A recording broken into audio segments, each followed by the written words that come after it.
កូនស្រីរបស់ខ្ញុំចិត្តរលួយមុខដោយសារការរោឡើងរោខ្លាំងមែនតែនហ្មងក្នុងរយៈពេលខ្លីគឺឡើងសភាពបែបហ្នឹងហ្មងចាចាគាត់ថាឡើងស្រែងទឹកដោះសំបីតាពេទ្យគាត់ថាអញ្ចឹងដែរហើយសម្រាប់កូនទី1ខ្ញុំក៏មានដែរគាត់ថាជាទូទៅក្មេងតូចគឺ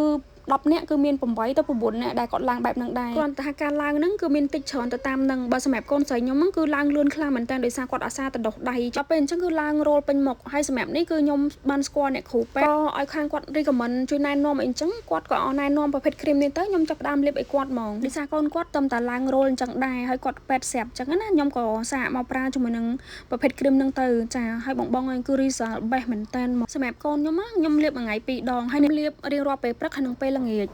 នេះរីសាដែលខ្ញុំលាបមកជប់គឺឡើងក្រៀមអស់មែនតើពេលដែលខ្ញុំលាបពេលល្ងាចហ្នឹងកូនខ្ញុំគេជប់ឡើងគឺខ្ញុំស្រឡឹងមុខគាត់ខ្ញុំថាអូយដូចប្រភេទគ្រីមនេះលាបទៅដូចរៀងក្រៀមលឿនពេលដែលពេលព្រឹកខ្ញុំងូតទឹកឲ្យគាត់គឺខ្ញុំមកមើលមុខកូនខ្ញុំថាអូយនិយាយទៅគឺខ្ញុំឡើងសប្បាយចិត្តខ្លាំងមែនតើមុខកូនខ្ញុំក្រៀមលឿនណាស់ចានេះខ្ញុំលាបបានលើកទី2បងឃើញទេចាខ្ញុំបង្ហាញជូនចាក់ស្ដែងអញ្ចឹងហ្មងគឺមកចង់សភាពដើមវិញហើយវានៅបន្តិចហើយនឹងស្នាមទេ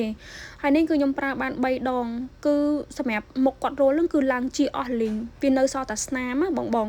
ចាអញ្ចឹងមានន័យថាគ្រីមនេះគឺខ្ញុំលាបបានតែ5ដងគត់ហ្មងកូនខ្ញុំឡើងជាដូចគេបេះហ្មងអញ្ចឹងខ្ញុំមកចង់ចែករំលែកថាបងណាដែលគាត់មានកូនឡើងរោលលើផ្ទៃមុខដូចកូនខ្ញុំអញ្ចឹងមិនថាតិចច្រើនលាបអីក៏អត់បានលាបអីក៏អត់ដោយសារតែមួយរយៈនេះខ្ញុំបើក TikTok ជាមួយនឹង Facebook ទៅខ្ញុំអូសទៅឃើញម៉ាក់ដែលមានកូនតូចគឺមានកូនឡើងរោលមុខដូចកូនខ្ញុំច្រើនខ្លាំងមែនតើគាត់ថាតិចច្រើនទៅតាមហ្នឹងអញ្ចឹងលាបអីអត់បាត់លាបអីត្រូវអញ្ចឹងម៉ាក់បានមើលក្នុងវីដេអូនេះហើយចាប់អារម្មណ៍ជាមួយនឹងប្រភេទគ្រីមដែលកូនខ្ញុំប្រើនេះម៉ាក់អាចឆាតចូល page របស់ខ្ញុំបានណា